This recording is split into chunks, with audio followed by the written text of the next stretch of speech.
My name's Ned Toffee. I'm the general manager at Spendthrift Farm. We're based in the heart of horse country here in Lexington, Kentucky. We cover about 1,200 acres here. We stand 29 stallions and have about 90 mares that live in residence here.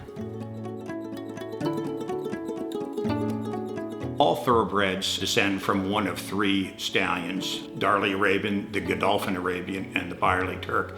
It's actually a rule for registration that all thoroughbreds must trace back to one of those three stallions.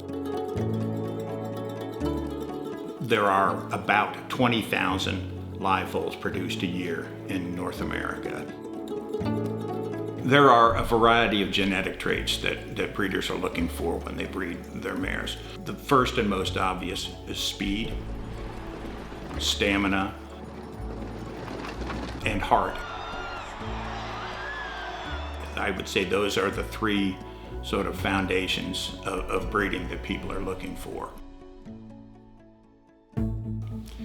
In looking at a horse's pedigree, this is an important part of the consideration in any decision that a breeder makes. Pedigree is going to tell you a lot about that horse's potential and their potential to produce successful offspring.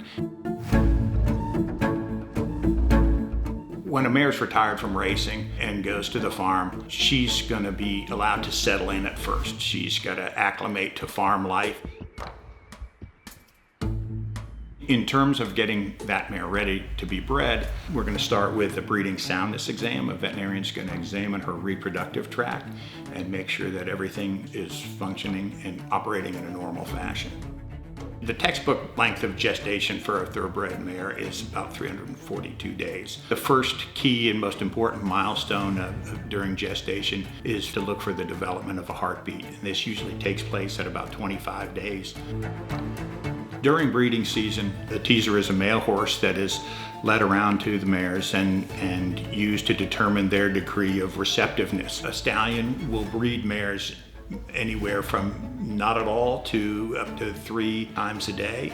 So it's really a round-the-clock proposition with breeding during breeding season. When evaluating stallion prospects, we're looking really for roughly the three same things that you would look at in evaluating any horse: pedigree, conformation, and race record. Particular aspect of pedigree would be the sire line.